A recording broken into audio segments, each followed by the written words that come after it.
Editors അവറിലേക്ക് സ്വാഗതം. പ്രധാന വാർത്തകൾ. KM Trading Flexi Carnival. You could win a brand new Lancer GLX 2000cc. Flexi, life easy. Lavalin കേസിൽ പിണറായി വിജയനെ കുറ്റവിമുക്തനാക്കിയ വിധിയുടെ നിലനിൽപ്പ് സംശയാസ്പദമെന്ന് ഹൈക്കോടതി.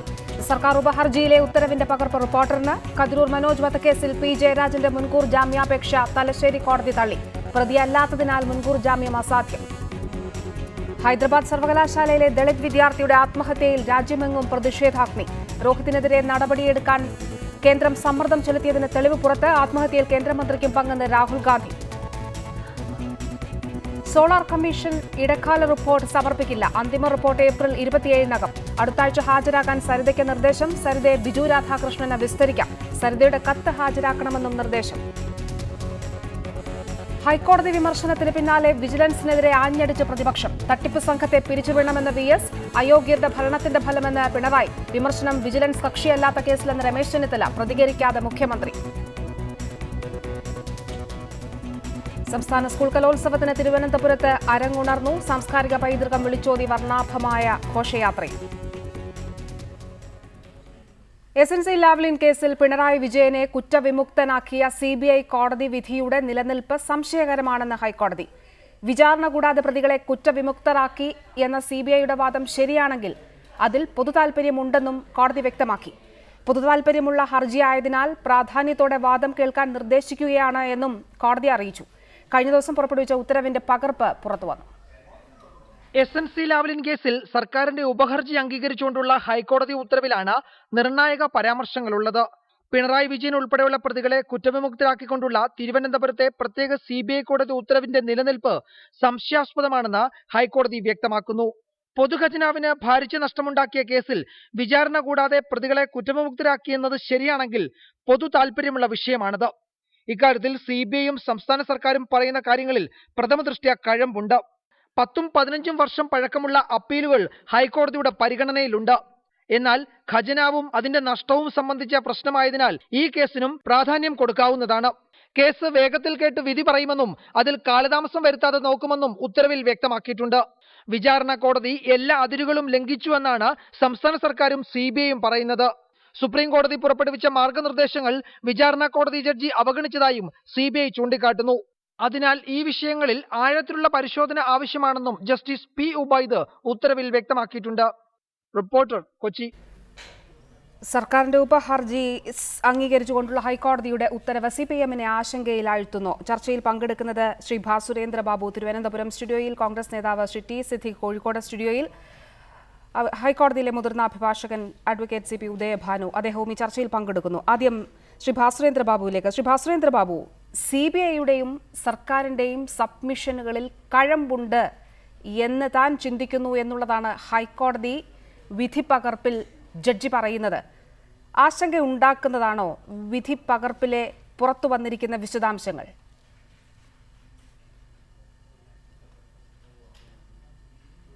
ഹൈക്കോടതിയുടെ ഈ നിരീക്ഷണം, ഇപ്പോൾ താങ്കൾ പറഞ്ഞതുമാതിരി പുറത്തേക്ക് വന്നിരിക്കുന്ന എല്ലാ നിരീക്ഷണങ്ങളും സ്വാഭാവികമായ നിരീക്ഷണങ്ങളാണ്. അങ്ങനെയാണെങ്കിൽ ഇങ്ങനെ, ആ പറയുന്നത് സത്യമാണെങ്കിൽ അതിങ്ങനെ, ഈ നിരക്ക് സ്വാഭാവികമായ നിരീക്ഷണങ്ങളാണ്, കുഴപ്പമില്ല. മറ്റൊന്ന് ഞാനൊരു കാര്യം സൂചിപ്പിക്കാം. സത്യത്തില് വീണയ്ക്കൊക്കെ അറിയാലോ, കഴിഞ്ഞ 2 വർഷമായി അല്ലെങ്കിൽ 14-15 എന്ന വർഷങ്ങൾക്ക് മുമ്പുള്ള ഒരു 2-3 വർഷം ദീർഘമായി ചർച്ച ചെയ്ത ഒരു കാര്യമായിരുന്നു ലാവ്ലിൻ കേസ്.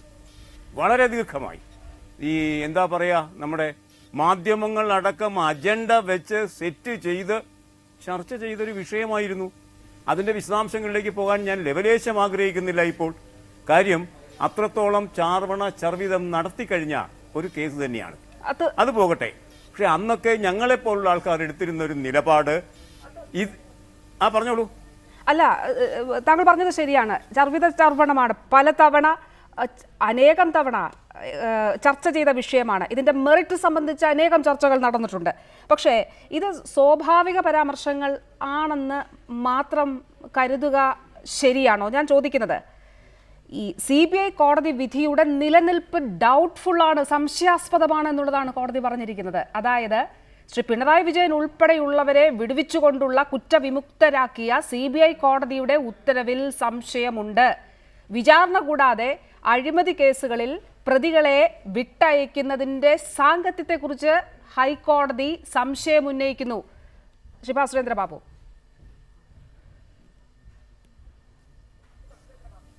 സുപ്രീം കോടതിയുടെ നിർദ്ദേശങ്ങൾക്കനുസരിച്ചാണോ ഈ വിധിന്യായം വന്നിരിക്കുന്നത്? അങ്ങനെയല്ല, അതാണ് ഹൈക്കോടതി ചോദിച്ചിരിക്കുന്ന കാര്യം.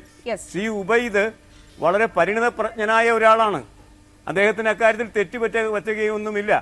ഞാൻ പറഞ്ഞു വന്ന ഇതാണ്, ലാവ്ലിൻ കേസ് അതിന്റെ മൂർധന്യാവസ്ഥയിൽ നിന്നപ്പോൾ തന്നെ എന്നെ പോലെയുള്ള ആളുകൾ എടുത്ത ഒരു നിലപാടുണ്ടായിരുന്നു. ആ നിലപാട് ഇതുമായി ബന്ധിപ്പിച്ച് സാമ്പത്തിക നഷ്ടം സർക്കാരിന് ഉണ്ടായിട്ടില്ല. സാമ്പത്തികമായി ആരെങ്കിലും ലാഭമുണ്ടാക്കിയിട്ടുണ്ടോ എന്ന് കണ്ടെത്താൻ കഴിയാനേ പോകുന്നില്ല. ഇതൊക്കെയായിരുന്നു അന്ന് ചർച്ച. ഈ നിലയ്ക്കുള്ള റാഷണലായ യുക്തിസഹമായ എല്ലാ കാര്യങ്ങളും മാറ്റിവെച്ച് അടിച്ചു കയറുകയായിരുന്നു. ലാവ്ലിനിൽ തട്ടിപ്പ് നടന്നു, കൊള്ളക്കാരൻ പിണറായി വിജയൻ. 2, തെരഞ്ഞെടുപ്പാണ് അതിലൂടെ അട്ടിമറിക്കപ്പെട്ടത്. അതിന്റെ വിശദാംശങ്ങളിലേക്ക് ഞാൻ വരുന്നേയില്ല. കാര്യം അതെല്ലാം കഴിഞ്ഞ കാലം. ഇനി നമുക്ക് ഇപ്പോഴെടുക്കാം. ഒരു കാര്യം ഞാൻ ചോദിക്കട്ടെ വീണ, എങ്ങനെയാണ് ഈ സർക്കാർ ഈ കാര്യത്തിൽ ഹർജി നൽകുന്നത്? ആ നൽകുന്നത് തന്നെ തെറ്റല്ലേ? ശ്രീ ഉദയഭാനു ഇവിടെ ഉണ്ടല്ലോ. ഏതായാലും ഹർജി നൽകണമെങ്കിൽ ആ കേസ് അവർ നടത്തണം. കേസ് നടത്താൻ ഈ സർക്കാർ ഏൽപ്പിച്ചത് CBI ആണ്. CBI ആയിരുന്നു ഹർജി നൽകേണ്ടിയിരുന്നത്. സർക്കാരിന് നേരിട്ട് ഹർജി നൽകാൻ കഴിയാതെ വന്നപ്പോൾ ഒരു ഹർജിക്ക് ഉപഹർജിയായി ഈ സർക്കാർ അതിന്റെ തടി കൈച്ചിലാക്കുകയാണ് ചെയ്തത്. അതാണ് ചോദ്യം ചെയ്യാൻ പോകുന്നത് ഉപരികോടതിയിൽ. അതും നിലനിൽക്കാൻ പോകുന്നില്ല എന്ന കാര്യത്തിൽ എനിക്ക് സംശയമൊന്നുമില്ല. ഒന്ന്, മറ്റു ചില കാര്യങ്ങൾ ഇതുമായി ബന്ധിപ്പിച്ച് ചർച്ചയുടെ മറ്റ് ഘട്ടങ്ങളിൽ ഞാൻ പറയാം. ശ്രീ ഉദയഭാനു, ഈ ശ്രീ ഭാസുരേന്ദ്ര ബാബു നിർത്തിയിടത്ത് നിന്ന് നമുക്ക് തുടങ്ങാം. നേരത്തെ 2014 ഈ സർക്കാർ ഇതിൽ കക്ഷി ചേരുന്നത് സംബന്ധിച്ച് അതിനെ CBI എതിർത്തിരുന്നു. പക്ഷെ വാസ്തവത്തിൽ CBI സ്റ്റേറ്റിനെ റെപ്രസെന്റ് ചെയ്യുന്നുണ്ടോ? CBI അന്വേഷണം ഏൽപ്പിക്കപ്പെട്ട ഒരു ഏജൻസിയാണ്. സർക്കാർ ഉപഹർജി കൊടുത്തതിനെ ഉപരികോടതിയിൽ, മേൽക്കോടതിയിൽ ചോദ്യം ചെയ്യും എന്ന് ശ്രീ ഭാസുരേന്ദ്ര ബാബു പറയുന്നു. ഇതിന്റെ നിയമപരമായ നിലനിൽപ്പിനെ എങ്ങനെയാണ് വിലയിരുത്തുന്നത്? ഈ കാര്യത്തിൽ ഒരു യഥാർത്ഥ കക്ഷി, ഒരു അഫക്റ്റഡ് പാർട്ടി എന്നത് CBI മാത്രമാണ്. റിവിഷൻ ഹർജികളിൽ പ്രത്യേകിച്ച് റിവിഷൻ ഹർജികൾ വരുമ്പോൾ അതിൽ ആർക്ക് വേണമെങ്കിലും അഫക്റ്റഡ് പാർട്ടി എന്ന നിലയിൽ ഹർജികളിൽ കക്ഷി ചേരാൻ അവകാശമുണ്ട് എന്ന നിലയ്ക്ക് സുപ്രീം കോടതി VS അച്യുതാനന്ദന്റെ ഒരു കേസിൽ ബാലകൃഷ്ണപിള്ളക്കെതിരായുള്ള കേസിൽ ഹാജരായ സമയത്ത് വിധിക്കുകയുണ്ടായി. നീതിപീഠത്തിന്റെ ശ്രീകോവിലിന് മുന്നിൽ ഒന്ന് മുട്ടി വിളിക്കുന്ന ആർക്കും അവരുടെ കാര്യങ്ങൾ പറയാൻ അവർ തുനിയുമ്പോൾ അതിനെതിരെ മുഖം തിരിക്കാനോ അതിനെതിരെ ഏതെങ്കിലും രീതിയിലുള്ള പിന്നിരിപ്പൻ നയങ്ങൾ സ്വീകരിക്കുന്ന ഒന്നും ശരിയല്ല. അത് അവരുടെ മുഖതാവിൽ കേൾക്കാനുള്ള സൗകര്യം ചെയ്തു കൊടുക്കാനുള്ള ബാധ്യത കോടതിക്കുണ്ട് എന്ന നിലയ്ക്ക് ഒരു തീരുമാനമെടുത്തതിന്റെ അടിസ്ഥാനത്തിൽ റിവിഷൻ ഹർജി സമർപ്പിച്ചിരിക്കുന്ന ഘട്ടത്തിൽ ആർക്ക് വേണമെങ്കിലും ഹാജരാകാം. പക്ഷെ ഇവിടെ യഥാർത്ഥ പ്രശ്നം അതല്ല. യഥാർത്ഥ പ്രശ്നം CBI ഹർജി ഫയൽ ചെയ്യുന്നു. ഈ കേസിൽ ആദ്യമായിട്ടൊരു ഹർജി ഫയൽ ചെയ്യുന്നത് ക്രൈം വാരികയുടെ എഡിറ്റർ ശ്രീ നന്ദകുമാറാണ്. അതുകൂടാതെ ശ്രീ ഷാജഹാൻ അദ്ദേഹം ഒരെണ്ണം ഫയൽ ചെയ്യുന്നു. അങ്ങനെ 3 റിവിഷൻ ഹർജികളാണ് നിലവിലുള്ളത്. കേവലമായ സാങ്കേതികത്വത്തിന്റെ പേരിൽ മാത്രം സംസ്ഥാന സർക്കാരിനെ അതിന് എതിർകക്ഷികളാക്കുക പതിവുണ്ട്. അങ്ങനെ എതിർകക്ഷികളാകാൻ നിയോഗിക്കപ്പെട്ട ആളുകൾ എന്നതിൽ തങ്ങൾക്ക് ഈ കാര്യത്തിൽ വളരെ ഗൗരവമേറിയ കാര്യം പറയാനുണ്ട് എന്ന ഒരു നയവുമായിട്ടാണ്, ഒരു വാദവുമായിട്ടാണ് ഇപ്പോൾ സംസ്ഥാന സർക്കാർ വന്നിരിക്കുന്നത്. സംസ്ഥാന സർക്കാർ ഇപ്പോൾ ഹൈക്കോടതിയിൽ എത്തിയിരിക്കുന്ന ആ നിലപാട് തന്നെ സംശയകരമാണ്. അത് രാഷ്ട്രീയമായിട്ടുള്ള പകപോക്കലിന്റെ ഭാഗമാണെന്ന് ആരെങ്കിലും ആക്ഷേപിച്ചാൽ അത് ശരിവെക്കുന്ന തരത്തിലുള്ള. കാരണം നാളിതുവരെ സംസ്ഥാന സർക്കാർ ഈ കാര്യത്തിൽ വ്യക്തമായ ഒരു നിലപാടെടുക്കുകയോ ആ നിലപാടിന്റെ അടിസ്ഥാനത്തിൽ CBI ഏൽപ്പിച്ച് നടത്തുന്ന കേസാണെങ്കിൽ പോലും സംസ്ഥാന സർക്കാരിന് ഈ കാര്യത്തിൽ നഷ്ടമുണ്ടായിട്ടുണ്ട് എന്ന നിലയ്ക്ക് ഏതെങ്കിലും രീതിയിൽ ഒരു തെളിവ് ഹാജരാക്കുകയോ ചെയ്തിട്ടില്ല. CBI ആണ് ഈ കേസിൽ മുഴുവനായിട്ട് പ്രോസിക്യൂട്ട് ചെയ്യാനുള്ള നിലപാടെടുക്കുകയും ആ കേസിന്റെ രേഖകൾ കൂടുതൽ മുമ്പാകെ വെക്കുകയും ചെയ്തത്. ഇതിന്റെ ഒരു വശം മാത്രം. പക്ഷെ മറ്റൊരു വശത്ത് നിന്ന് ഇതിനെ പരിശോധിക്കുമ്പോൾ ഏതെങ്കിലും ഒരു ഹർജി, ഞാൻ നേരത്തെ സൂചിപ്പിച്ച പോലെ നീതിപീഠത്തിന്റെ ശ്രീകോവിലിൽ വന്ന് മുട്ടി വിളിക്കാൻ സന്നദ്ധരായി സംസ്ഥാന സർക്കാരാണ് വന്നത് എന്ന് തന്നെ ഇരിക്കട്ടെ. അങ്ങനെ വരുമ്പോ അവർ വന്ന് ആരെയെങ്കിലും ആശങ്കപ്പെടുത്തുന്നുണ്ടോ അലോസരപ്പെടുത്തുന്നത്. ഇതാണല്ലോ വീണ ഉയർത്തിയ ഇന്നത്തെ നമ്മുടെ ചർച്ചയിലെ ചോദ്യം. ഈ കാര്യത്തിൽ ഇപ്പോൾ ഒരു ആശങ്കയ്ക്ക് അവകാശത്തിന്റെ കാര്യമില്ല. ഇതില് സുപ്രീം കോടതി വെച്ചിരുന്ന ചില മാർഗനിർദ്ദേശങ്ങളുടെ കാര്യത്തിൽ ഒരു കേസ് അതിന്റെ മെറ്റീരിയൽസ് പരിശോധിക്കുമ്പോൾ കുറ്റകൃത്യം നടന്നതിന്റെ അടിസ്ഥാനത്തിൽ അല്ലെങ്കിൽ കുറ്റാരോപിതർക്കെതിരെയുള്ള മെറ്റീരിയൽസ് കുറ്റപത്രം വായിക്കാൻ മാത്രം സഫിഷ്യന്റ് ആണോ, ആവശ്യമായിട്ടുള്ളതാണോ, വേണ്ടത്ര ഗൗരവത്തിലുള്ളതാണോ എന്ന് പരിശോധിക്കുന്ന അവകാശം വിചാരണ കോടതിക്കാണ്. വിചാരണ കോടതി ആ അവകാശമാണ് പൂർണ്ണമായിട്ടും വിനിയോഗിച്ചത്. വിനിയോഗിക്കുന്ന ഘട്ടത്തിൽ അതിന് കടന്നുപോയി അത് പ്രതികളെ കുറ്റമുക്തരാക്കിയ കാര്യത്തിൽ നിയമപരമായ പെശകളുണ്ടെങ്കിൽ അത് ചൂണ്ടിക്കാണിക്കാനുള്ള അവകാശം കോടതിക്കുണ്ട്. അത് പ്രതികൾക്കും അതേപോലെ തന്നെ വിചാരണ കോടതിയുടെ ഉത്തരവ് ശരിയായിരുന്നുവെന്നും വിചാരണ കോടതിയുടെ കണ്ടെത്തലുകൾ ശരിയായിരുന്നുവെന്നും ആ സ്ഥാപിക്കാനുള്ള അവകാശം പ്രതികൾക്കുണ്ട്. അതിനൊരു ഘട്ടം വരുന്നേ ഉള്ളൂ. പക്ഷേ ശ്രീ ഉദയഭാനു, ഞാൻ ഇടപെടുകയാണ്. ഈ ആശങ്കയ്ക്ക് അവകാശമുള്ളൂ. അഡ്വക്കേറ്റ് ഉദയഭാനു, ഈ താങ്കൾക്കറിയാം സർക്കാർ ഇതിൽ ഉന്നയിച്ച ആക്ഷേപം രാജ്യത്ത് തന്നെ ആദ്യമായിട്ടാണ് ഇതുപോലെയുള്ള ഒരു അഴിമതി കേസിൽ വിചാരണ കൂടാതെ പ്രതികളെ വിട്ടയക്കുന്നത് എന്നുള്ളതാണ്. താങ്കളുടെ അഭിപ്രായം? അത് ശ്രീമതി വീണ, സമാനമായ കേസുകൾ ചെറുതും വലുതുമായിട്ടൊക്കെ പലതും ഉണ്ടായിട്ടുണ്ട്. പക്ഷെ ഇതില് ഉൾപ്പെട്ടിരിക്കുന്ന ആളുകളുടെ ഒരു രാഷ്ട്രീയ ചുമതലകളും അവരുടെ രാഷ്ട്രീയ പശ്ചാത്തലവുമാണ് ഇത് ഇന്നത്തെ ദിവസം പോലും ചർച്ച ചെയ്യാനായിട്ട് പ്രാപ്തമാക്കിയത്.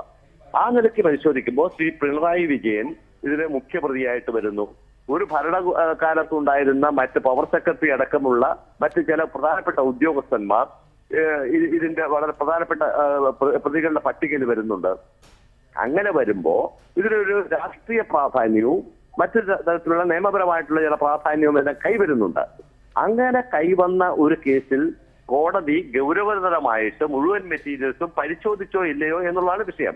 സിബിഐയുടെ ഈ ആക്ഷേപത്തിൽ ശ്രീമതി വീണ നാം പരിശോധിക്കുന്ന ഒരു കാര്യം, കഴിഞ്ഞ 2-2.5 വർഷക്കാലമായി സിബിഐ ഈ ഹർജി ഫയൽ ചെയ്തിട്ട് കോടതി മുമ്പാകെ കിടക്കുന്നുണ്ട്.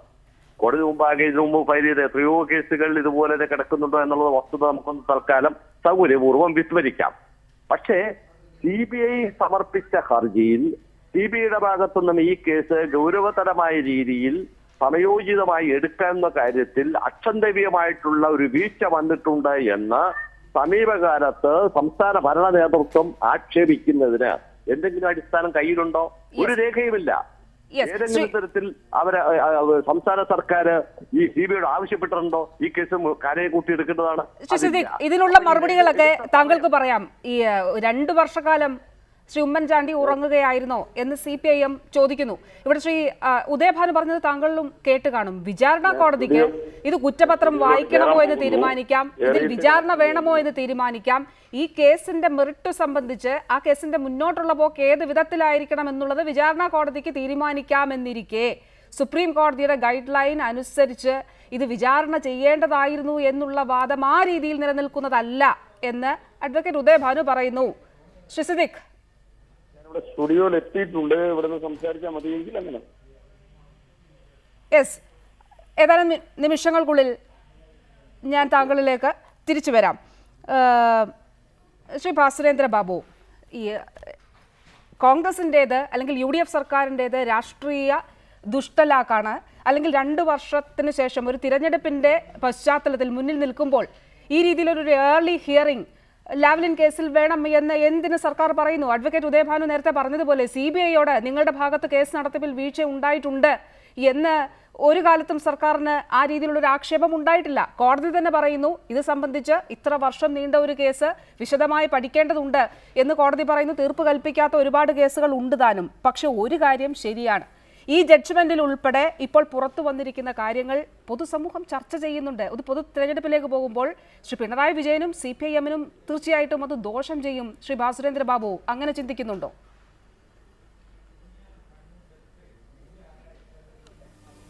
അല്ല, അതിനകത്ത് ഓരോ ആളുകളുടെയും രാഷ്ട്രീയ പക്ഷപാതിത്വത്തിന്റെ അടിസ്ഥാനത്തിലാണ് വീണ ഈ കാര്യങ്ങളെക്കുറിച്ചുള്ള രാഷ്ട്രീയ നിഗമനങ്ങളിൽ ഓരോരുത്തരും എത്തുന്നത്. അപ്പം അതുകൊണ്ടൊരു പൊതുധാരണ ഞാൻ പറയുന്നത് കൊണ്ട് അർത്ഥമൊന്നുമില്ല. പക്ഷേ ഈ കേസിനൊരു പശ്ചാത്തലമുണ്ട്, ഒരു രാഷ്ട്രീയ പശ്ചാത്തലവും ഒരു ചരിത്രവുമുണ്ട്. ആ ചരിത്രത്തില് അങ്ങേയറ്റം അപമാനിക്കപ്പെട്ട ആളുകളിൽ ഒരാളായിരുന്നു ഞാൻ. അതുകൊണ്ട് തന്നെയാണ് ഞാൻ പറയുന്നത് ഈ കേസിന്റെ വിചാരണയുടെ വിചാരണയ്ക്ക് മുമ്പ് ഈ കേസ് ഞാൻ നേരത്തെ സൂചിപ്പിച്ചത് മാതിരി മാധ്യമങ്ങൾ അജണ്ട സെറ്റ് ചെയ്ത് പ്രവർത്തിച്ചുകൊണ്ടിരുന്നപ്പോൾ ചുരുക്കം ചില ആളുകളെ ഏതെങ്കിലും നിലവാരത്തിൽ റാഷണലായി ഇതിനെ എതിർത്തിരുന്നുള്ളൂ. നഷ്ടം വന്നിട്ടുണ്ടോ? നഷ്ടം വന്നിട്ടുണ്ടെങ്കിൽ അതിൽ നിന്ന് വ്യത്യസ്തമായി പിന്നീട് നടത്തിയ സത്യവാങ്മൂലങ്ങൾ എന്ത്? അതുപോലെ തന്നെ ഈ വന്നിരിക്കുന്ന പണം, അപഹരിക്കപ്പെട്ട പണം കണ്ടെത്തപ്പെട്ടിട്ടുണ്ടോ? പിണറായി വിജയനെ പോലെയുള്ള ഒരാൾ, ഏറ്റവും വലിയ പാർട്ടിയുടെ ഉന്നതനായ നേതാവ്, ആ ഉന്നതനായ നേതാവിന് ജീവിതത്തിൽ ഒരിക്കലും ഈ കേസിൽ നിന്ന് രക്ഷപ്പെടാൻ കഴിയാത്ത വണ്ണം കേസിന്റെ വിചാരണ അസാധ്യമാക്കുന്ന വളരെ കുൽസിതമായ, ദുരുപദിഷ്ടമായ, സാമാന്യ മര്യാദയ്ക്കോ ധാർമ്മികതയ്ക്കോ ഒട്ടും ചേരാത്ത ഒരു കളിയാണല്ലോ ഉമ്മൻചാണ്ടി കളിച്ചത്. അതിനകത്ത് രാഷ്ട്രീയമുണ്ട്. ആ രാഷ്ട്രീയം ഞങ്ങളൊക്കെ അന്നേ മനസ്സിലാക്കിയിരുന്നു. അതുകൊണ്ട് ഈ കേസ് രാഷ്ട്രീയമായി നേരിട്ടു. ഒപ്പം തന്നെ കേസിനെ നിയമപരമായി നേരിട്ടു. നിയമപരമായി നേരിട്ടപ്പോൾ അതേ സംബന്ധിച്ച് പ്രാഥമിക വിചാരണ അറിയിക്കുന്നില്ല ഈ കേസ് എന്നാണല്ലോ CBIയുടെ വിചാരണ കോടതി പറഞ്ഞത്. അത് പരിശോധിക്കേണ്ടത് ഹൈക്കോടതിയാണ്. അത് പരിശോധിക്കാൻ ഹൈക്കോടതിക്ക് അധികാരമുണ്ട്. ഹൈക്കോടതിക്ക് അധികാരമുള്ളൂ. യെസ്, ശ്രീ സിദ്ദിഖ്, ഇവിടെ ഹൈക്കോടതിയുടെ ജഡ്ജ്മെന്റിലുള്ള കാര്യങ്ങൾ സംബന്ധിച്ച് ഈ ചർച്ചയുടെ തുടക്കത്തിൽ ഞാൻ പറഞ്ഞു കഴിഞ്ഞു, താങ്കൾക്കും അറിയാം. സർക്കാരിന്റെയും CBIയുടെയും സബ്മിഷനുകളിൽ പറയുന്ന കാര്യങ്ങളിൽ കഴമ്പുണ്ട്. വിചാരണ കോടതിയുടെ വിധിയുടെ നിലനിൽപ്പ് സംശയാസ്പദമാണ്, സുപ്രീം കോടതി വിധിയുടെ ഗൈഡ് ലൈൻ അനുസരിച്ചാണോ എന്നുള്ളതൊക്കെ കോടതി പരിശോധിക്കാൻ പോവുകയാണ്. പക്ഷേ അതിനുമപ്പുറം ഈ സർക്കാരിന്റെ ഉപഹർജിയിലൂടെ സർക്കാർ ലക്ഷ്യമിട്ട രാഷ്ട്രീയമായ കാര്യങ്ങൾ അത് കേരളത്തിന്റെ പൊതുസമൂഹം ചർച്ച ചെയ്യുമെന്നും അതുകൊണ്ട് തന്നെ CPM-ന് ഇത് സംബന്ധിച്ച് ആശങ്കപ്പെടേണ്ട സാഹചര്യമില്ല എന്നും അഡ്വക്കേറ്റ് ഉദയഭാനു ഉൾപ്പെടെയുള്ളവർ പറയുന്നു. ശ്രീ സിദ്ദിഖ്,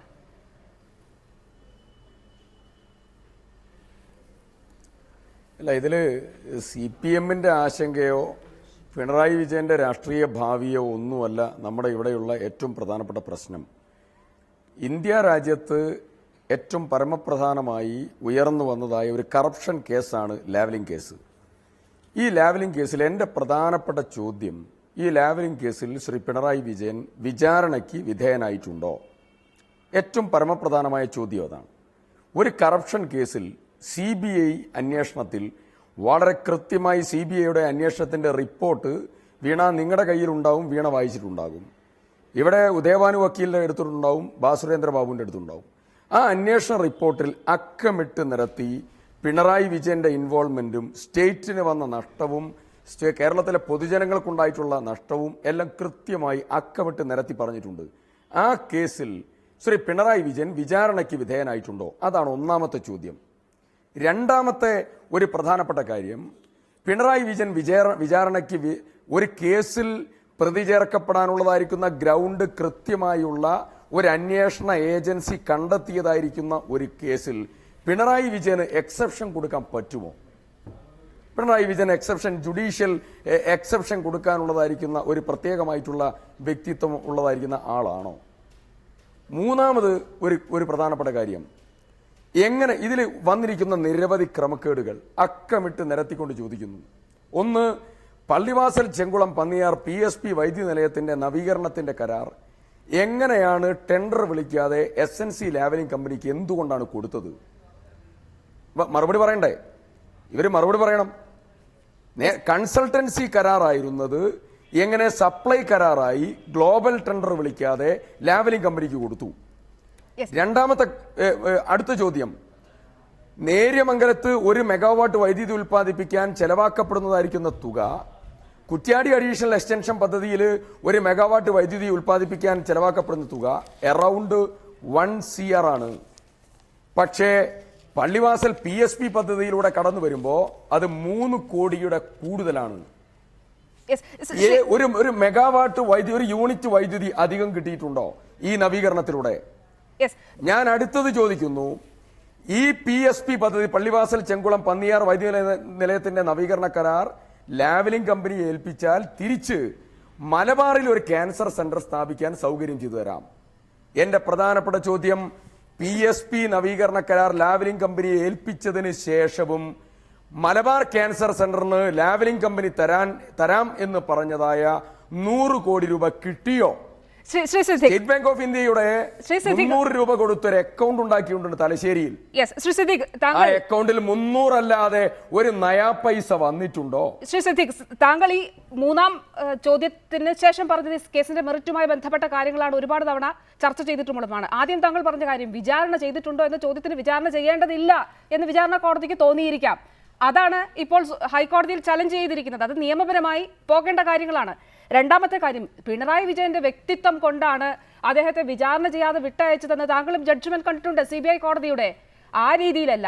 പിണറായി വിജയൻ ഉൾപ്പെടെ ഇതിൽ പ്രതി ചേർക്കപ്പെട്ടിരിക്കുന്നവർക്കെതിരെ ഉന്നയിക്കപ്പെട്ട ആരോപണങ്ങൾ തെളിയിക്കാൻ പ്രോസിക്യൂഷന് കഴിഞ്ഞില്ല എന്ന് വളരെ വ്യക്തമായി CBI കോടതിയുടെ ജഡ്ജ്മെന്റിൽ ഉണ്ട്. താങ്കളും വായിച്ചിട്ടുണ്ട്. മൂന്നാമത്തെ കാര്യം, താങ്കൾ പറഞ്ഞതിനോട് എനിക്ക് ഒരുപാട് വിരുദ്ധമായ അഭിപ്രായങ്ങളുണ്ട്. ആരാണ് ഈ കരാർ SNC ലാവ്ലിനെ ഏൽപ്പിച്ചത്? കുറ്റ്യാടി എക്സ്റ്റൻഷൻ പദ്ധതിയുടെ തുടർച്ച മാത്രമാണ് PSP പദ്ധതിയിൽ സംഭവിച്ചത്. ഇതുൾപ്പെടെ ഇപ്പോൾ നമ്മോടൊപ്പം ഇല്ലാത്ത ശ്രീ G കാർത്തികേയൻ ഒപ്പിട്ടതിനേക്കാൾ കുറച്ചുകൂടി സംസ്ഥാനത്തിന് ലാഭകരമായ രീതിയിൽ കരാറിനെ മാറ്റിയെടുക്കുന്നത് പിണറായി വിജയൻ വൈദ്യുതി മന്ത്രിയായിരിക്കുന്ന കാലത്താണ്. ഇതുൾപ്പെടെയുള്ള കാര്യങ്ങൾ നമുക്കുണ്ട്. ഞാൻ അതിന്റെ മെറിറ്റിലേക്ക് ഈ അവസരത്തിൽ ചർച്ച ചെയ്യാൻ ഞാൻ ആഗ്രഹിക്കുന്നില്ല. ശ്രീ സിദ്ദിഖ്, ഒന്ന് വീണ നിർബന്ധമായും ചർച്ച ചെയ്യണം. ആഗ്രഹിക്കരുത് എന്ന് പറഞ്ഞ് തെറ്റിദ്ധരിപ്പിക്കുന്ന ഒരു ഡൈവർഷൻ നൽകി ഒരിക്കലും പോകരുത്. ശ്രീ G കാർത്തികേയൻ നൽകിയത് കൺസൾട്ടൻസി കരാർ മാത്രമാണ്. കാർത്തികേയൻ കൺസൾട്ടൻസി കരാർ നൽകിയപ്പോ പിണറായി വിജയൻ നൽകിയത് നവീകരണത്തിന്റെ ഫുൾ കരാർ, സപ്ലൈ അടക്കമുള്ള ഫുൾ കരാറാണ്. ഗ്ലോബൽ ടെൻഡർ വിളിക്കണം എന്ന് വിനോദ് റായി അടക്കമുള്ളതായിരിക്കുന്ന ആളുകൾ കുറ്റ്യാടി എക്സ്റ്റൻഷൻ പദ്ധതിയിൽ എന്താണ് UDF സർക്കാർ ചെയ്തത്? ശ്രീ സിദ്ദിഖ്, ഇതിൽ നിന്ന് വിഭിന്നമായി എന്താണ് ചെയ്തത്?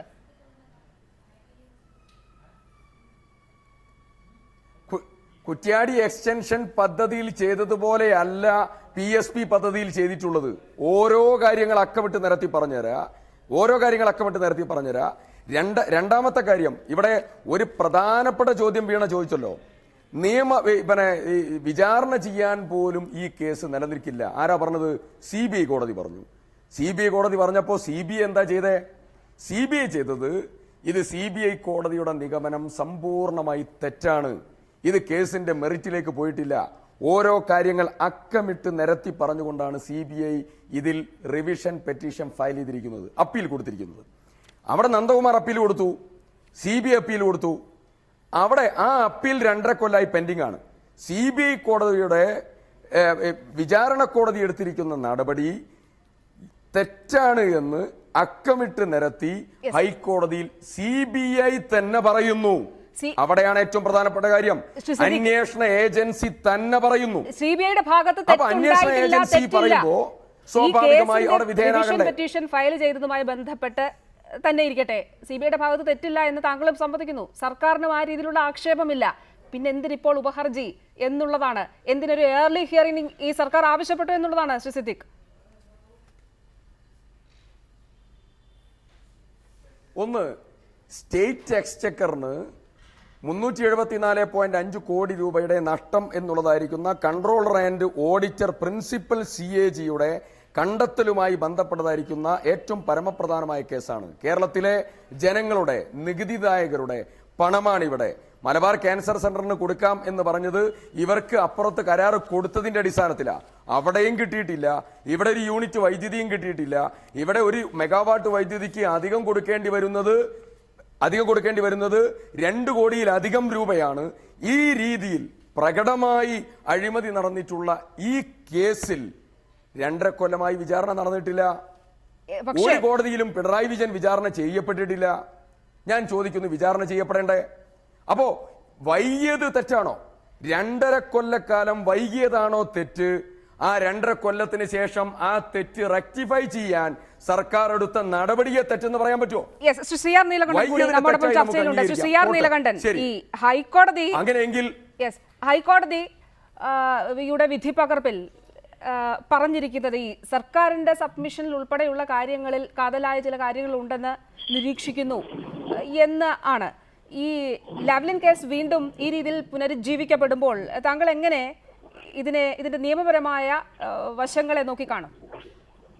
തീർച്ചയായും ഒരു അഴിമതി കേസ് വിചാരണ ചെയ്യപ്പെടാതെ പോകുന്നു എന്നത് വളരെ തെറ്റായ കാര്യമാണ്. നേരത്തെ ഒരു സുഹൃത്തിന് പേരറിയില്ല, അദ്ദേഹം പറഞ്ഞതുപോലെ CNTG പോലെ ഒരു സ്ഥാപനമാണ് ഇതിലെ അഴിമതി ഉണ്ട് എന്ന് കണ്ടെത്തിയത്, സർക്കാരിന് നഷ്ടമുണ്ട് എന്ന് കണ്ടെത്തിയത്. അതിൽ ഉത്തരവാദി പിണറായി വിജയനാണോ അല്ലെങ്കിൽ വേറെ ആരെങ്കിലുമാണോ എന്നത് വിചാരണയിൽ തീരുമാനിക്കേണ്ട കാര്യമാണ്. നമുക്കറിയാം തോജി കോൾഗേറ്റും അടക്കമുള്ള അഴിമതികൾ കണ്ടെത്തിയ അതേ CAG തന്നെയാണ് ഇതിൽ അഴിമതിയുണ്ട് എന്ന് കണ്ടെത്തിയത്. CAGയുടെ കണ്ടെത്തൽ പൂർണ്ണമായും തള്ളിക്കൊണ്ട് CBI കോടതി നടത്തിയ വിധി വളരെ വിചിത്രമാണ് എന്ന കാര്യത്തിൽ ഒരു തർക്കവുമില്ല. കാരണം ഇന്ത്യയുടെ ചരിത്രത്തിൽ ഒരു അഴിമതി കേസും 227 ചാർജ് അനുസരിച്ച് തള്ളി കളഞ്ഞ് ഡിസ്ചാർജ് ചെയ്തിട്ടില്ല. 227 എന്ന് പറഞ്ഞാൽ അതിനർത്ഥം ഒരു സംശയവുമില്ല, ഒരു വിചാരണയും ആവശ്യമില്ലാത്ത കേസ് എന്നാണ്. ഇതങ്ങനെയാണോ? അതാണ് ഒന്നാമത്തെ ചോദ്യം. അപ്പൊ സർക്കാരിന് നഷ്ടമുണ്ടായി എന്ന വാദം പരിശോധിക്കാൻ പോലും CBI കോടതി തയ്യാറാവാത്ത സാഹചര്യത്തിലാണ് ഹൈക്കോടതിയുടെ നിരീക്ഷണം വളരെ പ്രസക്തമാകുന്നത്. ഞാനിതിന്റെ രാഷ്ട്രീയമൊക്കെ തൽക്കാലം വിടണം. ഇതിൽ പ്രതി പിണറായി വിജയനായതുകൊണ്ടാണ് UDF-ന് താല്പര്യം, പ്രതി പിണറായി വിജയനായതുകൊണ്ട് തന്നെയാണ് LDF-ന് താല്പര്യം. അതെനിക്ക് യാതൊരു താല്പര്യമില്ല കാര്യത്തിൽ. എന്റെ താല്പര്യം അത് ഏത് കേസിലായാലും അഴിമതി കേസിൽ സർക്കാരിന് നഷ്ടമുണ്ടായിട്ടുണ്ടെങ്കിൽ ചെയ്യണമെന്നാണ്. ഹൈക്കോടതിയുടെ നിരീക്ഷണത്തിൽ ഏറ്റവും പ്രധാനപ്പെട്ട ഭാഗവും അത് തന്നെയാണ്. അത് പരിശോധിക്കണം. 2, ഇതിലെ രാഷ്ട്രീയ പ്രാധാന്യം ഹൈക്കോടതി തള്ളിക്കളയായിരുന്നു. കാരണം ഇത് ഒരാൾ മുഖ്യമന്ത്രിയാകുന്നുവോ ഒരാൾ ജാഥ നയിക്കുന്നുവോ എന്നതൊന്നും ഒരു കേസിന്റെ മെറിറ്റിൽ പ്രശ്നമല്ല. ഇന്ത്യൻ ക്രിമിനൽ നിയമം അങ്ങനെ തന്നെയാണ് പറയുന്നത്. ഇതൊരു ക്രിമിനൽ കുറ്റമാണ്. മൂന്നാമത്തെ കാര്യം, ഇതിൽ ഞാൻ നടത്തിയ പഠനങ്ങൾ അനുസരിച്ച് തീർച്ചയായും സംസ്ഥാന സർക്കാരിന് നഷ്ടം വന്നിട്ടുണ്ട്.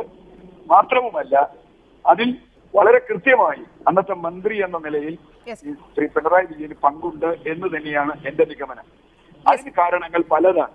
നേരത്തെ പറഞ്ഞതുപോലെ കാർത്തികേയൻ ഒപ്പിട്ട കരാർ തീർച്ചയായും ആ കരാർ തെറ്റായിരുന്നു എന്ന് തന്നെയാണ് ഞാൻ വിചാരിക്കുന്നത്. അതിൽ തന്നെ ഒരുപാട് തകരാറുകളുണ്ട്. ആ തകരാറുകൾ അതുപോലെ തുടരുകയും അതിനെ സപ്ലൈ കരാറാക്കി മാറ്റുകയും ചെയ്തു എന്നതാണ് ചെയ്ത പ്രധാന പ്രശ്നം. മാത്രവുമല്ല സപ്ലൈ കരാറ് കൺസൾട്ടന്റിന് കൊടുത്തു എന്നത് നേരത്തെ കുറ്റ്യാടിയുടെ കാര്യം ഒരു സുഹൃത്ത് സൂചിപ്പിക്കുന്ന കേട്ടോ, ശരിയായ കാര്യം. കുറ്റ്യാടിയിൽ ചെയ്തതും ശരിയായില്ല എന്ന് തന്നെയാണ് എന്റെ നിലപാട്. കാരണം കൺസൾട്ടന്റിന് സപ്ലൈ കരാർ കൊടുക്കുക എന്നത് നമ്മുടെ നാട്ടിൽ ഒരു കാലത്ത് നിയമമില്ലാത്ത കാര്യമാണ്. MOU റൂട്ട് തെറ്റാണ് എന്ന് പറഞ്ഞ് നിയമം നിലവിൽ നിൽക്കുമ്പോഴാണ് MOU റൂട്ടിലൂടെ ഈ കരാർ കൊടുക്കാൻ തീരുമാനിച്ചത് കാർത്തികേയനായാലും പിണറായി വിജയനായാലും. അഡ്വക്കേറ്റ് ഉദയഭാനു, ഈ ശ്രീ CR നീലകണ്ഠൻ ഇവിടെ പറഞ്ഞതുപോലെ സെൻട്രൽ ഇലക്ട്രിസിറ്റി അതോറിറ്റിയുടെ മാർഗനിർദ്ദേശങ്ങൾ അനുസരിച്ച് ശ്രീ G കാർത്തികേയൻ ഒപ്പിട്ട അദ്ദേഹത്തിന്റെ കാലത്ത് അദ്ദേഹം വൈദ്യുതി മന്ത്രിയായിരിക്കുമ്പോൾ ഒപ്പിട്ട കരാർ MOUവും ഒപ്പം കൺസൾട്ടന്റ് സർവീസസ് കരാറും അതിനുശേഷമാണ് പിന്നീടുള്ള സപ്ലൈ കരാർ പിണറായി വിജയൻ വൈദ്യുതി മന്ത്രിയായിരിക്കുന്ന കാലത്ത് KSEBയും SNC ലാവലിനും തമ്മിൽ ഒപ്പിടുന്നത്. ഈ ഔപചാരികമായ പഠനം വേണമെന്നത് ഉൾപ്പെടെയുള്ള സെൻട്രൽ ഇലക്ട്രിസിറ്റി അതോറിറ്റിയുടെ മാർഗനിർദ്ദേശങ്ങളെ മറികടന്നുകൊണ്ടാണ്. അത് നിലനിൽക്കാൻ വേണമെങ്കിൽ ഈ കരാർ റദ്ദാക്കാനുള്ള, അതിൽ നിന്ന് പിൻവാങ്ങാനുള്ള സാഹചര്യം സംസ്ഥാന സർക്കാരിനുണ്ടായിരുന്നു. അതുണ്ടായില്ല. 2, ഇപ്പോൾ പറഞ്ഞതുപോലെ യന്ത്രസാമഗ്രികളുടെ സപ്ലൈ ലാവലിനെ ഏൽപ്പിച്ച ഒരു സാഹചര്യം. 3, ഈ ലോൺ എടുക്കുന്നതുമായി ബന്ധപ്പെട്ട് ഈ പവർ ഫിനാൻസ് കോർപ്പറേഷനിൽ നിന്ന് ഏതാണ്ട് 14% കീഴെ പലിശയ്ക്ക് അത്രയും ലോൺ കിട്ടുന്നൊരു സാഹചര്യം ഉണ്ടായിട്ട് പോലും എന്തിന് EDCയെ സമീപിച്ചു? അവരുടെ ആഗോള ടെൻഡറിലേക്ക് കാര്യങ്ങൾ എത്തിക്കാത്ത രീതിയിലേക്ക് എന്തിന് ഒതുങ്ങിപ്പോയി എന്ന നിരവധി ചോദ്യങ്ങൾ നിലനിൽക്കുന്നുണ്ട്. പൊതുസമൂഹത്തിന്റെ മുന്നിൽ ഈ ചോദ്യങ്ങൾ നിലനിൽക്കുന്നുണ്ട്. അവിടെയാണ് വിചാരണ കൂടാതെ ഈ കേസിൽ ഈ പ്രതികളെ അല്ലെങ്കിൽ ഇതിൽ പ്രതികളായി ചേർക്കപ്പെട്ടവരെ വിട്ടയച്ചു എന്ന വളരെ ഗുരുതരമായ ആക്ഷേപം നിലനിൽക്കുന്നത്. അതിനെത്രത്തോളം നിലനിൽപ്പുണ്ട്? ഒരുപക്ഷെ നിയമവൃത്തങ്ങൾ ഏറ്റവും കൂടുതൽ ചർച്ച ചെയ്യുന്നത് ഈ ചോദ്യം തന്നെയായിരിക്കും. അഡ്വക്കേറ്റ് ഉദയഭാനു. ശ്രീമതി വീണ, ഈ കാര്യം പ്രസക്തം തന്നെയാണ്, സംശയമൊന്നുമില്ല. പക്ഷേ ഇത്തരം ആരോപണങ്ങൾ തെളിയിക്കാൻ തക്കവണ്ണമുള്ള തെളിവുകളൊന്നും ശേഖരിച്ച് ഫലപ്രദമായി അവതരിപ്പിക്കാനായിട്ട് ഇതിന്റെ പ്രോസിക്യൂട്ടിംഗ് ഏജൻസി എന്ന നിലയിൽ CBIക്ക് കഴിഞ്ഞിട്ടില്ല. അല്ലെങ്കിൽ CBI കൊണ്ടുവന്നത്ര തെളിവുകൾ ഇതിന്റെ കുറ്റകൃത്യം അനാവരണം ചെയ്യാനായിട്ട് പര്യാപ്തമല്ല. ഇതായിരുന്നു വിചാരണ കോടതി കണ്ടെത്തിയ പ്രധാനപ്പെട്ട നിഗമനങ്ങളും കണ്ടെത്തലുകളും. ആ കാര്യമാണ്, അതിന്റെ അടിസ്ഥാനത്തിലാണ് CBI കോടതിയെതിരെ ഈ ഒരു വിചാരണ നടത്താൻ പോലും പര്യാപ്തമായ കേസല്ല ഇത് എന്ന ഒരു തീരുമാനത്തിലേക്ക് എത്തിച്ചത്. ശ്രീമതി വീണ, ഇവിടെ നമുക്കൊരു ചെറിയ പ്രശ്നം, ഇത് ഇനി വരാൻ പോകുന്ന ദിവസങ്ങൾ ഫെബ്രുവരി 2ാം വാരത്തിൽ ജസ്റ്റിസ് സുബൈദിന്റെ മുമ്പാകെ കേൾക്കാനിരിക്കുന്ന ഒരു ഇഷ്യൂവിൽ നമ്മൾ ഇപ്രകാരം ഒരു ചർച്ച നടത്തുന്നതിൽ ഒരു തികഞ്ഞ അനൗചിത്യം ഉണ്ടാവും. ഇതിൽ പ്രധാനപ്പെട്ട വസ്തുതകളിലേക്ക് നാം ചർച്ചയ്ക്ക് വിധേയമാക്കുമ്പോൾ ഓരോ വസ്തുതയും കൗണ്ടർ ചെയ്ത് പറയാനായിട്ട് ഒരുപക്ഷെ CR നീലകണ്ഠൻ പറഞ്ഞ വസ്തുതകൾക്ക് ഘടകവിരുദ്ധമായിട്ട് നിയമപരമായി ഉയർത്താവുന്ന ആർഗ്യുമെന്റുകൾ ഒരുപക്ഷെ ഉയർത്താൻ പാകത്തിലുള്ള മെറ്റീരിയൽസ് എന്റെ കൈവച്ചുകൊണ്ട് അത് ഞാൻ പക്ഷെ ഈ വേദിയിൽ പറയുന്നത് ശരിയല്ല എന്നതുകൊണ്ട് അതിൽ നിന്ന് പിൻവാങ്ങുകയാണ്. എന്റെ ഒരു പ്രധാനപ്പെട്ട ഇപ്പോഴത്തെ പ്രധാനപ്പെട്ട വിഷയം എന്ന് പറയുന്നത് ശ്രീമതി വീണ സൂചിപ്പിച്ചത് വിചാരണ കൂടാതെ ഒരു കേസ് എങ്ങനെ അവസാനിപ്പിക്കാനായിട്ടുള്ള ഒരു ധാരണ വിചാരണ കോടതി കാണിച്ച ധൈര്യം എങ്ങനെ ഉണ്ടായി. അങ്ങനെ വിചാരണ കോടതി കാണിച്ച ആ ധൈര്യത്തെ നേരിടുന്ന കാര്യത്തിൽ ഹൈക്കോടതിക്ക് അധികാരമില്ലേ? ഇത് രണ്ടു കാര്യത്തിന് സംശയമില്ല. പക്ഷെ വിചാരണ കോടതി കണ്ടെത്തിയ നിഗമനങ്ങൾ അത് നിയമപരമായി ശരി തന്നെയായിരുന്നു എന്ന് വിചാരണ കോടതിക്ക് വിശ്വസിക്കുവാനും അല്ലെങ്കിൽ അത് എതിർക്കുവാനുള്ള അവകാശം CBIക്കുണ്ട്. ഇവിടെ വിഷയം ഈ നാഷണൽ ഹെറാൾഡ് കേസിൽ ദേശീയ തലത്തിൽ നടന്ന അഴിമതിയെ കുറിച്ചെല്ലാം നമുക്ക് സമാനമായ സാഹചര്യങ്ങളിൽ ചിന്തിക്കാമായിരുന്ന കാര്യങ്ങളുണ്ട്. ശ്രീ സിദ്ദിഖ് അത്തരം ഒരു കാര്യം മറച്ചു വെച്ചുകൊണ്ട് അല്ലെങ്കിൽ അത് വിസ്മൃതിയിൽ ആഴ്ത്തിക്കൊണ്ടാണ് പറയുന്നത് ഇന്ത്യ കണ്ട ഏറ്റവും വലിയ അഴിമതിയായിരുന്നു ലാവ്ലിൻ എന്ന്. ഒരുപക്ഷെ അദ്ദേഹം ഈ കൽക്കരിപ്പാടത്തിന്റെ ടെൻഡർ വിളിക്കുന്ന കാര്യത്തിലും അല്ലെങ്കിൽ മുൻ പ്രധാനമന്ത്രിക്കെതിരെയുള്ള കൂട്ടിലിളച്ച തത്തയാണ് CBI എന്ന് സുപ്രീം കോടതിക്ക് പറയാനുള്ള സാഹചര്യങ്ങൾ ഒരുപക്ഷെ അദ്ദേഹം സൗകര്യപൂർവ്വം മറന്നുപോയതാണ് എന്ന് നമുക്ക് ഈ ചർച്ചയിൽ വേണമെങ്കിൽ ഒരു നിഗമനത്തിലെത്താം. നാം ഇവിടെ പരിശോധിക്കേണ്ട ഒരു കാര്യം, കഴിഞ്ഞ 2.5 വർഷക്കാലമായിട്ട് ഉറങ്ങിക്കിടന്ന ഒരു സംസ്ഥാന സർക്കാർ ഈ ഒരു പ്രത്യേക സാഹചര്യത്തിൽ ഈ കേസെടുക്കുമ്പോൾ അതിന്റെ പിന്നിൽ ഒരു രാഷ്ട്രീയമുണ്ട്. ആ രാഷ്ട്രീയമാണ് ഇതിലേക്ക് നയിച്ചെത്തിച്ചത്.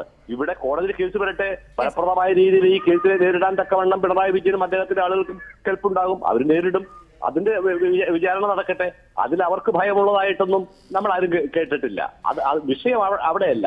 ഇത് എടുത്ത സമയവും ഇത് ഇപ്രകാരം വിചാരണ ചെയ്യുന്നത് ചർച്ച ചെയ്യാനായിട്ട് പൊതുസമൂഹത്തിലേക്ക് കൊണ്ടുവന്ന സമയം, ആ സമയമാണ് ഇതിലൊരു ഏറ്റവും പ്രധാനപ്പെട്ട കാര്യം. പരിശോധിക്കുമ്പോൾ ഇത് ചർച്ച ചെയ്യപ്പെടേണ്ടതാണ്.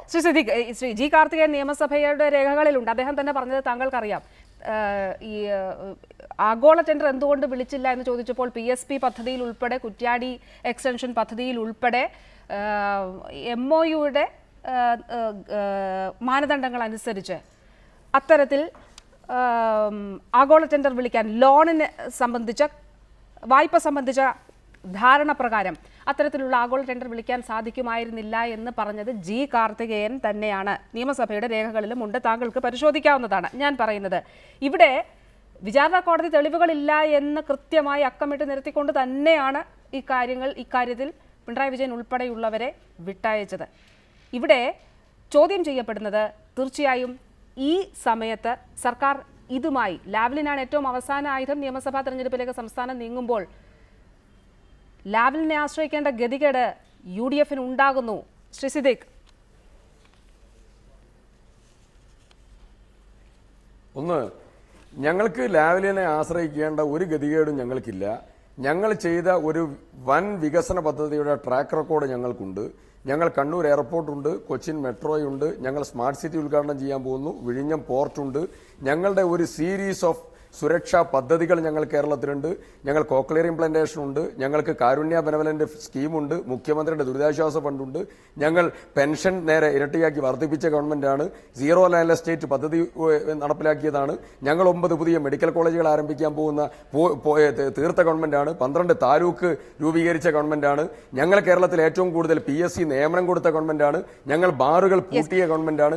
ഞങ്ങളുടെ ട്രാക്ക് റെക്കോർഡ് മാത്രം മതി ഞങ്ങൾക്ക് ജനങ്ങളെ നേരിടാൻ. ഞങ്ങൾക്ക് ഇങ്ങനെയുള്ള കേസിന്റെ ആവശ്യകതയില്ല. അങ്ങനെയാണെങ്കിൽ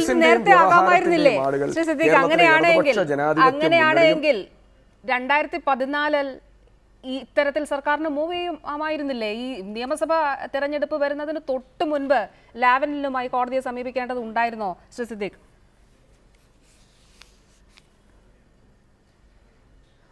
അങ്ങനെയാണെങ്കിൽ ഞാൻ ചോദിക്കട്ടെ, നേരം വൈകിയത് ആണല്ലോ നിങ്ങൾ പറയുന്ന തെറ്റ്. ആ നേരം വൈകിയത് തെറ്റാണെങ്കിൽ വൈകി ആ തെറ്റ് തിരുത്തുന്നതിന് എന്താ കുഴപ്പം? നിങ്ങൾ പറയുന്ന വാദം അംഗീകരിച്ചുകൊണ്ട് പറയാ, വൈകി അത് തിരുത്തുന്നതിന് എന്താ കുഴപ്പം? ഇവിടെ ഉബൈദ് പറഞ്ഞ ഉബൈദിന്റെ ഓർഡറിൽ ചില പരാമർശങ്ങള് ഞാൻ പറയട്ടെ, ചില പരാമർശങ്ങള് ഈ ബാർ കേസുമായി ബന്ധപ്പെട്ടുകൊണ്ട് വരുമ്പോ ഇവിടെ സംസാരിക്കുന്ന പല ആളുകളും ഈ ഗവൺമെന്റിനെതിരായി ആ പരാമർശങ്ങൾ ഗൗരവതരം എന്ന് പറയുന്നതായ നമ്മുടെ നിയമവിദഗ്ധന്മാരിൽപ്പെട്ട പ്രധാനിയാണ് ബഹുമാന്യനായിട്ടുള്ള ഇവിടെ സംസാരിക്കുന്നതായിരിക്കുന്ന വക്കീല്. എനിക്ക് അദ്ദേഹത്തോട് ബഹുമാനമാണ്, നിയമത്തിലെ ഞങ്ങളൊക്കെ ബഹുമാനിക്കുന്ന റെസ്പെക്ട് ചെയ്യുന്ന ആളാ, തർക്കമില്ല. പക്ഷെ ഞാൻ ചോദിക്കുന്നു, ഒരു ജഡ്ജ്മെന്റാ, ഈ ജഡ്ജ്മെന്റിൽ ലോക്കൽ സ്റ്റാൻഡ് സ്റ്റേറ്റ് ഗവൺമെന്റിന് ഇല്ല എന്നുള്ളതായിരുന്നു പിണറായി വിജയന്റെ വക്കീൽ വന്ന് വാദിച്ച ഏറ്റവും പ്രധാനപ്പെട്ട വാദഗതി. Local stand സർക്കാരിനുണ്ട്. എന്തേ വൈകിയത്? പിണറായി വിജയന്റെ ജാഥ, പിണറായി വിജയൻ മുഖ്യമന്ത്രിയാകാൻ പോകുന്നു, CPM തീരുമാനിച്ചില്ലെങ്കിലും എന്നൊക്കെ കോടതിയിൽ വ്യവഹാരം നടന്നല്ലോ. അവിടെ ഇതൊന്നും കോടതിക്ക് പ്രശ്നമല്ല. കോടതി പറഞ്ഞത് എന്താ? സർക്കാരിന്റെ കാശ്, ജനങ്ങളുടെ കാശ്, അത് പോയ കേസാണ്, ആ കേസ് വേഗത്തിൽ പരിഗണിക്കാം കോടതി പറയുന്നു. അപ്പൊ സർക്കാർ സ്വീകരിച്ച സമീപനം ശരിയാണെന്ന് കോടതി പറയുന്നു. ഇവിടെയുള്ള ജനങ്ങൾ ഇതെല്ലാം കേൾക്കുന്നുണ്ട്. വ്യവഹാരത്തിൽ നിന്ന് രക്ഷപ്പെട്ട പിണറായി വിജയനെ രക്ഷപ്പെടുത്തിയത് എങ്ങനെയാണെന്ന് നമുക്കറിയാം. ഹൈക്കോടതിയിൽ വൈകിയാണെങ്കിൽ തെറ്റ് തിരുത്തുന്നത് ലാവ്ലിൻ കേസിൽ തെറ്റ് തിരുത്തണം, തിരുത്തുകയാണെങ്കിൽ തിരുത്തണം. പക്ഷേ ഈ ബാർക്കോഴ കേസിലും ശ്രീ കെ ബാബുവിനെതിരെ FIR ഇടുന്നത് ഉൾപ്പെടെ ലളിതകുമാരി കേസിൽ കോടതി അതിനെ ഉദ്ധരിച്ചുകൊണ്ട് കോടതി പറഞ്ഞത് താങ്കൾക്കും അറിയാമല്ലോ. FIR ഇടുന്നത് ഉൾപ്പെടെയുള്ള കാര്യങ്ങളിലും സർക്കാർ തെറ്റ് തിരുത്തണം. ഇത്രയധികം നിയമത്തിൽ വിജിലന്റ് ആണെങ്കിൽ ശ്രീ സിദ്ദിഖ്. അല്ല, ബാർക്കോഴ കേസിൽ ഞാൻ ഇന്നലെ വീണയുടെ കൂടെ പങ്കെടുത്തുകൊണ്ട് ഞാൻ വീണ്ടും ആവർത്തിക്കുന്നില്ല. ബേസ്ലെസ് ആയ അലിഗേഷൻ പറഞ്ഞ് കൊടുത്ത ദിവസം ഇല്ല, മാസം വ്യത്യാസം, സാക്ഷിമൊഴികൾ വൈരുദ്ധ്യം, കൊടുത്തതായി പറയപ്പെടുന്ന കക്ഷി ആ ടവർ ലൊക്കേഷന്റെ കീഴിലില്ല. ഒരു ഗവൺമെന്റ് മദ്യത്തിനെതിരെ സ്വീകരിച്ച ഒരു നയത്തെ അട്ടിമറിക്കാൻ മദ്യലോബിയുടെ കൂടെ ചേർന്നുകൊണ്ട് കേരളത്തിലെ പ്രതിപക്ഷം നടത്തുന്ന ഈ പ്രവർത്തനമാണ്. അവർ പറയുന്നു ഞങ്ങളുടെ നയം മദ്യവർജനാണ്. മദ്യവർജനത്തിന് വേണ്ടി സുരേന്ദ്ര ബാബു എന്ന് പറയട്ടെ, ഇടതുപക്ഷ സഹയാത്രികനാണല്ലോ. മദ്യവർജനത്തിന് വേണ്ടി ഇടതുപക്ഷം കേരളത്തിൽ ചെലവഴിച്ച തുക എത്രയാ? 5 കൊല്ലം കൊണ്ട്. 5 കൊല്ലം കൊണ്ട് എത്രയാ? ഞങ്ങൾ ചെലവഴിച്ച തുക എത്രയാ? നിങ്ങൾ മദ്യവർജനം പറയുന്നവര്, ഞങ്ങൾ മദ്യവർജനവും നിരോധനവും സംയുക്തമായി ക്ലബ് ചെയ്ത് കൊണ്ടുപോകുന്നവര്, നിങ്ങൾ ആകെ ചെലവഴിച്ചത് 92 ലക്ഷം രൂപയാണ്. ഞങ്ങൾ ചെലവഴിച്ചത് 22 കോടിയോളം രൂപയാ. അതാണ് വർജനം പറയുന്നത് നിങ്ങളും ഞങ്ങൾ നമ്മൾ. അപ്പോ ഞാൻ പറഞ്ഞുകൊണ്ട് വരുന്നത്, ശ്രീ ഭാസുരേന്ദ്ര ബാബു, ഈ ജനരക്ഷാ യാത്രയിൽ ശ്രീ VM സുധീരൻ ആവർത്തിച്ചുകൊണ്ടേയിരിക്കുന്ന ഒരു കാര്യമുണ്ട്. ശ്രീ VS അച്യുതാനന്ദൻ എന്താണ് ഇത് സംബന്ധിച്ച് മൗനം പാലിക്കുന്നത് എന്ന്, VSന്റെ മൗനം ഭഞ്ജിച്ചു കാണണം എന്ന് കോൺഗ്രസും UDFും ആഗ്രഹിക്കുന്നുണ്ട്. ശ്രീ ഭാസുരേന്ദ്ര ബാബു, ലാവ്ലിൻ വിഷയത്തിൽ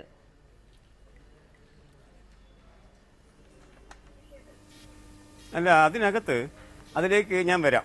അതാണല്ലോ ഇവിടെ ഇതിനകത്തുള്ളാവുന്ന ഒരു പ്രധാനപ്പെട്ട രാഷ്ട്രീയ പ്രശ്നം. അതിലേക്ക് ഞാൻ വരുന്നതിന് മുമ്പ്, ഇപ്പോൾ സിദ്ദിഖിനെ പോലെയുള്ള ഒരാൾ വൈകുന്നേരം വന്നിരുന്ന് സംസാരിക്കുന്നു. അദ്ദേഹത്തിന്റെ ജോലി വൈകുന്നേരം ഒരു പ്രസംഗം നടത്തുക എന്നത് മാത്രമാണ്. മറ്റൊരു ജോലിയും ഇവരാരും ചെയ്യുന്നുമില്ല.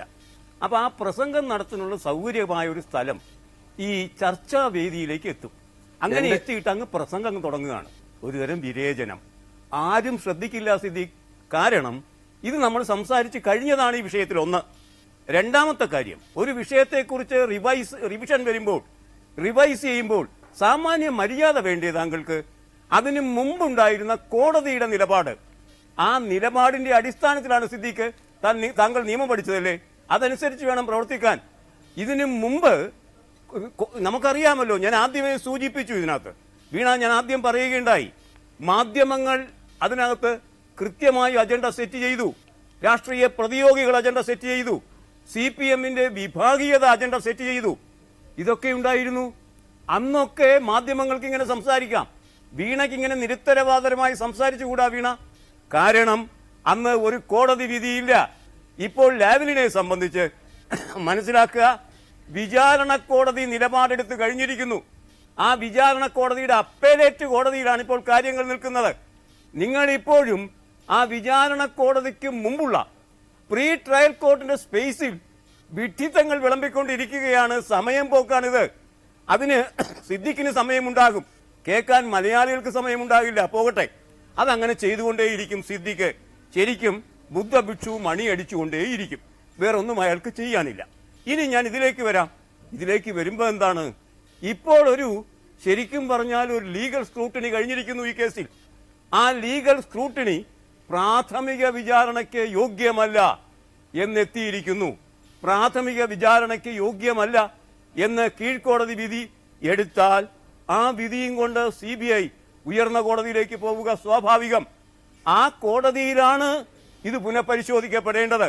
കോടതി പുനഃപരിശോധിക്കാനിരിക്കുന്ന സമയത്ത് വീണ, നിങ്ങൾ എങ്ങനെയാണ് ഇതൊക്കെ സംസാരിക്കുന്നത്? സബ് ജുഡീസാണ് നിങ്ങൾ സംസാരിക്കുന്ന രീതി. വിഡിത്തം വിളമ്പരുത്. ഞാൻ പറയുന്നത് കോടതികളിൽ കാര്യങ്ങളില്ലാത്തപ്പോൾ ഇപ്പോൾ വേണമെങ്കിൽ ബാർ കോഴ കേസിനെ കുറിച്ച് നമുക്ക് സംസാരിക്കാം, ശരിയാണ്. പക്ഷേ കോടതികൾ വരാത്ത കാലഘട്ടത്തിൽ പറയുന്നത് പോലെയൊന്നും കോടതിക്ക് ശേഷം സംസാരിച്ചുകൂടാ. അത് ഉത്തരവാദിത്വ വിഹീനതയാണ്. അല്ല, ഞാൻ പറയുന്നത് അങ്ങനെ പറയുന്നത് തെറ്റാണ് എന്ന് ശ്രീ ഉദയഭാനുവിനെ സൂചിപ്പിക്കുകയുണ്ടായല്ലോ. ഞാൻ സൂചിപ്പിക്കുന്ന ഇത്രയേ ഉള്ളൂ. ഈ കേസിന് രാഷ്ട്രീയ വശമുണ്ട്, ഒപ്പം തന്നെ അതിന് നിയമവശമുണ്ട്.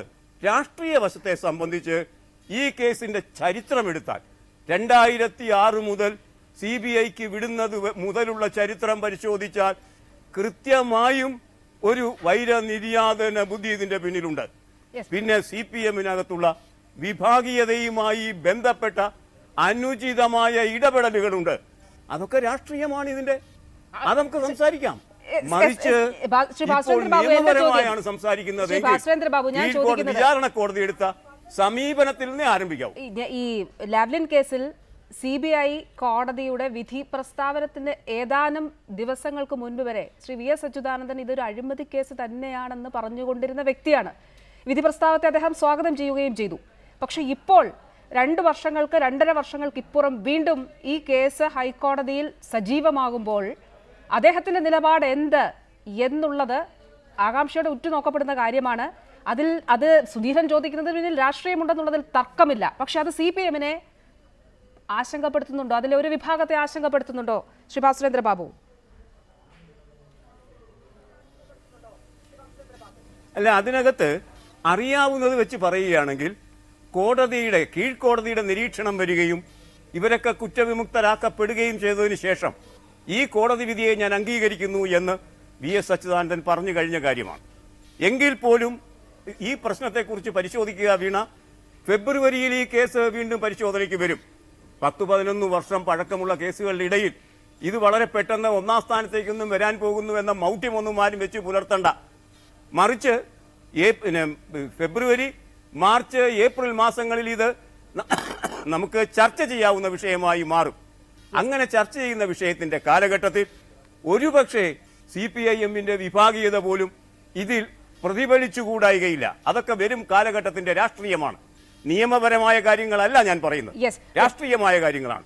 അങ്ങനെ വരുമ്പോൾ ഇതുവരെയുള്ള രാഷ്ട്രീയ കാര്യങ്ങൾ നേരിട്ട CPMന് അത് വീണ്ടും നേരിടാൻ കഴിയുമെന്ന് തന്നെയാണ് ഞാൻ വിചാരിക്കുന്നത്.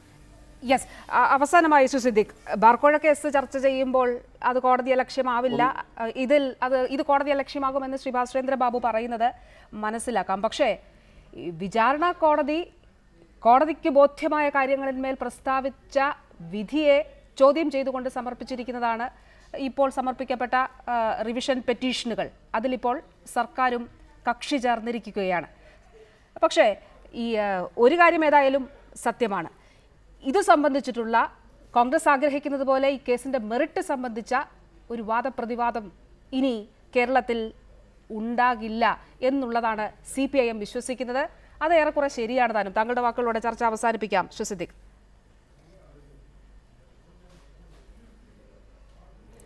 ഒന്ന്, ചർച്ചയുടെ സർഗാത്മകത കേരളത്തിലെ ജനങ്ങൾക്ക് നല്ലപോലെ ബോധ്യമാകുന്ന ഭാഷയിൽ ശ്രീ ഭാസുരേന്ദ്ര ബാബു ഒരു ചോദ്യത്തിനും മറുപടി പറയാതെ എന്തൊക്കെയോ കുറേ കാര്യങ്ങൾ ഇവിടെ സൂചിപ്പിക്കുകയുണ്ടായി. വൈകുന്നേരം ഒരു പണിയുമില്ലാതെ ഞങ്ങളൊക്കെ വന്ന് സംസാരിക്കുക. ഞങ്ങൾക്ക് പണിയുണ്ട്, ജോലിയുണ്ട്, രാഷ്ട്രീയമുണ്ട്. KPCC പ്രസിഡന്റിന്റെ യാത്രാമധ്യയിലാണ് ഞങ്ങൾ ഈ ചർച്ചയിലൊക്കെ പങ്കെടുക്കുന്നത്. രാഷ്ട്രീയം പ്രവർത്തിച്ചുകൊണ്ടിരിക്കുകയാണ്. ഞങ്ങളൊക്കെ അത്യാവശ്യം നിങ്ങളെ അത്ര വിവരമില്ലെങ്കിലും ചെറിയ വിവരവും അന്നൊക്കെ തിന്ന് നടക്കുന്ന ആളുകളാണ് ഞങ്ങളൊക്കെ. മറ്റൊന്ന്, രണ്ടാമത്തെ കാര്യം, കേരളത്തിലെ ജനങ്ങൾക്ക് ബോധ്യമാകുന്നതായിരിക്കുന്ന ചോദ്യങ്ങൾക്കുള്ള മറുപടി പറയാനുള്ള ഉത്തരവാദിത്തം ഇവർക്കൊക്കെ ഉണ്ട്. ഒരൊറ്റ ചോദ്യത്തിന്റെ മറുപടിയും ഇവിടെ ഭാസുരേന്ദ്ര ബാബു നൽകിയില്ല. ആകെ അദ്ദേഹം പറഞ്ഞത് വിചാരണ കോടതി പറഞ്ഞതായിരിക്കുന്ന കാര്യങ്ങളാണ്. വിചാരണ കോടതി പറഞ്ഞത് തെറ്റാണ് എന്ന് ഇന്ന് ഹൈക്കോടതിയുടെ ഓർഡറിലുണ്ട്.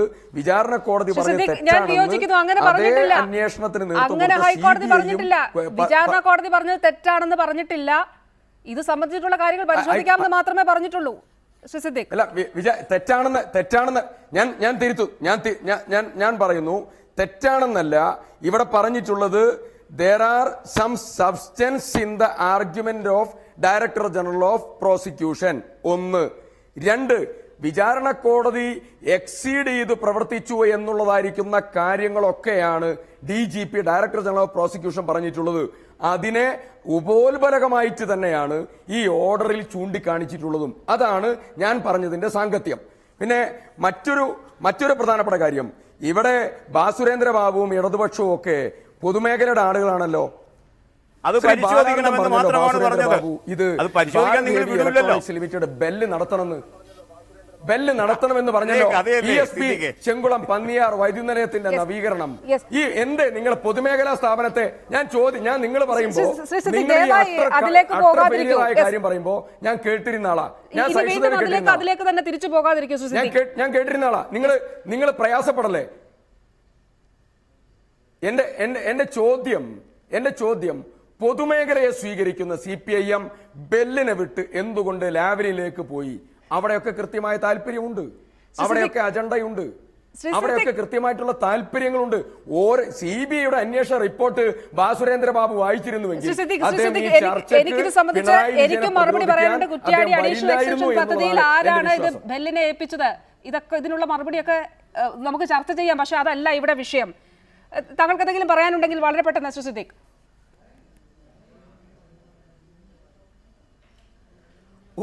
ഒന്ന്, വിചാരണ നടക്കണം. പിണറായി വിജയൻ വിചാരണയെ നേരിട്ടില്ല.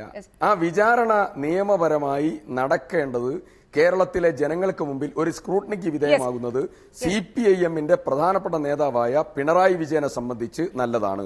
എന്തുകൊണ്ട് ഒഴിഞ്ഞു മാറുന്നു, എന്തുകൊണ്ട് ചർച്ചയ്ക്ക് പോലും വരുന്നില്ല എന്നുള്ളതിന്റെ ഒരു ചർച്ചയ്ക്ക് CPIM നേതാക്കൾ വന്നില്ല എങ്കിൽ ഇത് കേരളത്തിലെ ജനങ്ങളിൽ നിന്ന് മായ്ക്കാം എന്നുള്ളതായിരിക്കുന്ന ധാരണ, ചർച്ചയുടെ സർഗാത്മകത ഒഴിവാക്കാം എന്നുള്ളതായിരിക്കുന്ന ധാരണ ജനങ്ങളെ കബളിപ്പിക്കുന്ന തുല്യമാണ്. അതുകൊണ്ട് ചർച്ച ചെയ്യപ്പെടും. നീതിന്യായ വ്യവസ്ഥിതി കേരളത്തിൽ ഇന്ത്യ രാജ്യത്ത് ഉള്ളിടത്തോളം കാലം കറപ്ഷൻ കേസ് ചർച്ച ചെയ്യപ്പെടും. അല്ല, ഇതേ സംബന്ധിച്ച് CPMന്റെ അഖിലേന്ത്യാ സെക്രട്ടറി അഭിപ്രായം പറഞ്ഞു, സംസ്ഥാന സെക്രട്ടറി അഭിപ്രായം പറഞ്ഞു, വ്യത്യസ്ത സംസ്ഥാന സെക്രട്ടേറിയറ്റ് മെമ്പർമാർ അഭിപ്രായം പറഞ്ഞു. അഭിപ്രായം പറയുകയും അഭിമുഖീകരിക്കുകയും ചെയ്യുന്നതാണോ വീണ ഒഴിഞ്ഞു മാറുന്നത്?